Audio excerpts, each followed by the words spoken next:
முடித்தவர் போல் அருகினிலே ஓர் வடிவு கண்டேன் தோழி. மங்கையின் நெற்றியில் குங்குமம் வைத்தார் மாலையிட்டார் தோழி. வழி மறந்தேனோ வந்தவர் நெஞ்சில் சாய்ந்து விட்டேன் தோழி.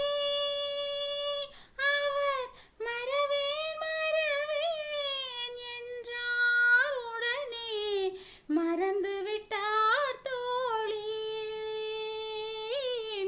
பறந்து விட்டார்